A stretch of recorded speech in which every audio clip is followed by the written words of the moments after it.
Hello and welcome back, ladies and gentlemen, to another Historical Humans Heritage. And on today's episode, we are making our way to the Mediterranean beautiful island of Malta. Yep. Yeah, a little bitty island south of Sicily, and it's got a pretty long and beautiful history that we're going to be getting into here, buried deep, deep under the ground. Under the sea. Yeah, yeah, we're taking a look at the House Saflieni Hypogeum, which is a massive underground cemetery that was discovered in 1902. It's on a little hill that overlooks Valletta's harbor, and it's bit of an unusual prehistoric monument, as it's a massive underground cemetery from about 4000 BCE. Wow. Yeah, housing around 7,000 corpses. So this is a big cemetery.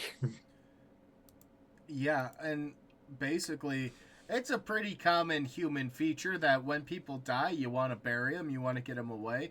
And when you're living on an island with the massive cave systems that you can easily, spruce up a little bit, make nice, put a little bit of limestone blocking in place, it's not a bad place to be. And the dates for it uh, go throughout the Zubug, Gudgansha, and Tarsian phases of the Maltese prehistory. Wow, I cannot say any of those. Yeah, no, yeah, they're entirely unpronounceable. They're all accented. Several of the letters have absolutely no business being together for any sort of English speaker.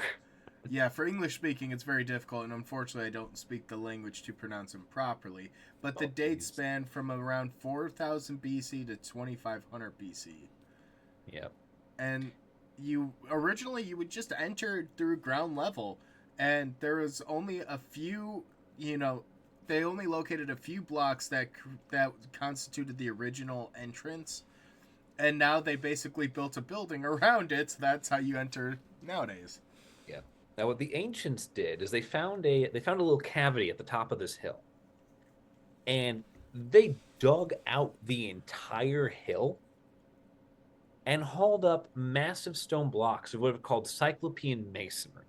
And what that effectively is using chunks of fitted stone that are bigger than a person, hauled them up the top of the hill, shoved them in the crevice, and used that to build the entrance and the interior walls and the flooring and just sort of everything that needed to be here. These people are hauling limestone chunks bigger than human beings up the hill 6,000 years ago.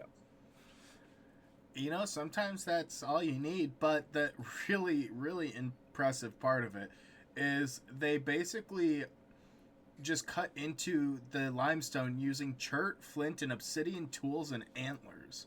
They basically did this with prehistoric tool sets. They chipped away at the rocks. They used things at their disposal, and like I've done flint knapping. It's possible to do with rocks and antlers, but it takes a skilled craftsman, and to be able to use that to basically just carve out of limestone is a whole extra level of sophistication there. Yeah.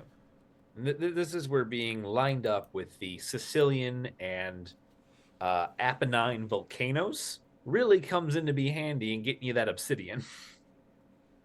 Yeah, as very as Malta easily is lined up with accessible. some very active, very destructive volcanoes, namely Vesuvius and Etna. But it's very interesting because they like you said, they basically carved out this entire tunnel system Yeah, and just made it a very neat burial site for their people and for their ancestors. yeah, it's actually incredibly complex what they did because they didn't just they didn't just carve out the cavity and build in the big blocks. They actually built a three-story underground structure, and on the first level you have the entrance, you have sunlight coming in, but on the second level the sunlight is only allowed in through very specific points as direct sunbeams onto specific locations. And then the third level is just total darkness because we're underground and we're interring the dead. But even with that being said, one of the things that's very, very fascinating is that they even went so far as to paint the walls of the buildings.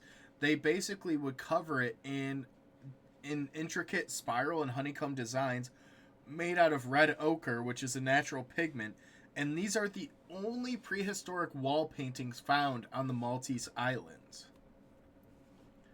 Yep.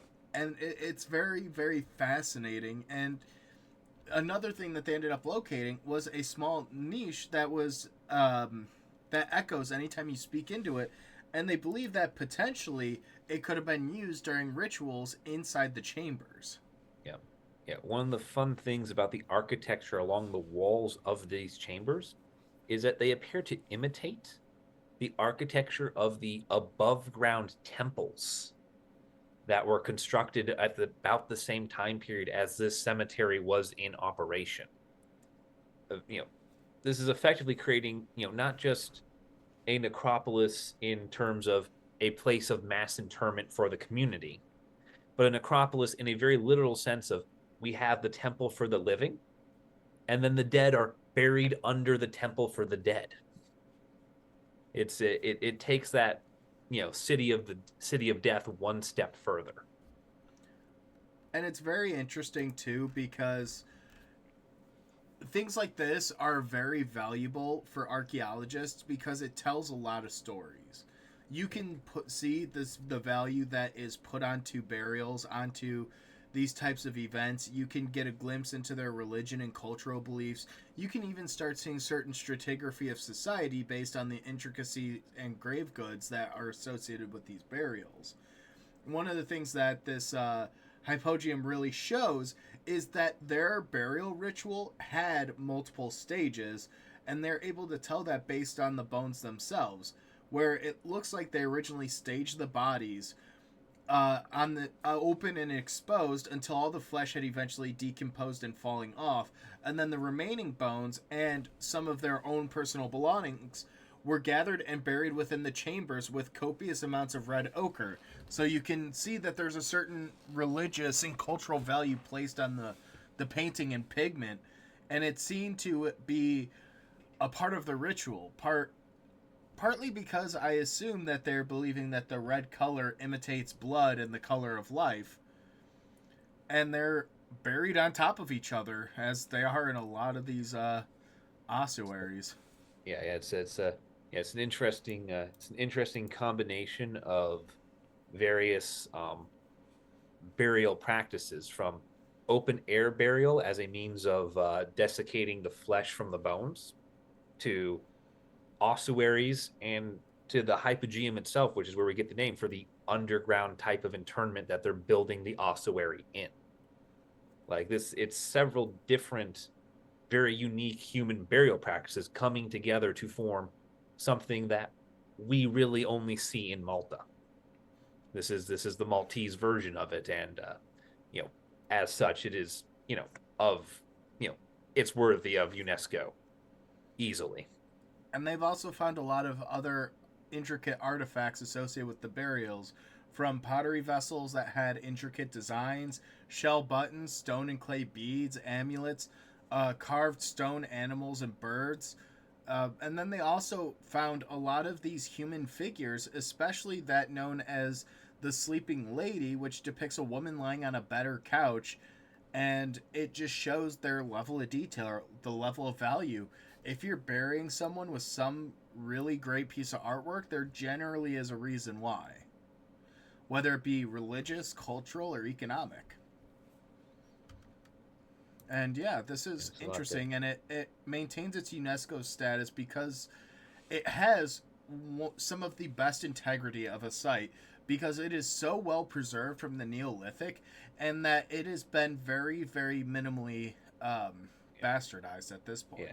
Yeah, and one of the things is when this was, you know, when protection started going on in the 1990s when, 90 years after this thing had been discovered, the Maltese government did not hold back. They instituted a mass eviction and dismantling of all homes built on top of the hill that this is located in. Oh, wow.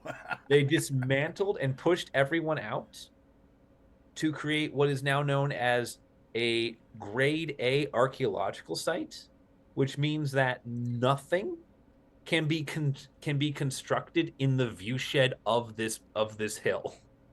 Honestly, good.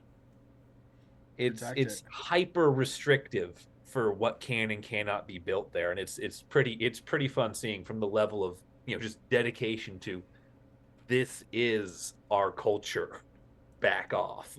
And the biggest threats to the site are all natural, and honestly, in terms of all the types of threats, it's actually in good tip top shape because the biggest threats to it are the temperature, the relative humidity levels within the site, and water infiltration, along with biological infestations, aka bugs and rodents.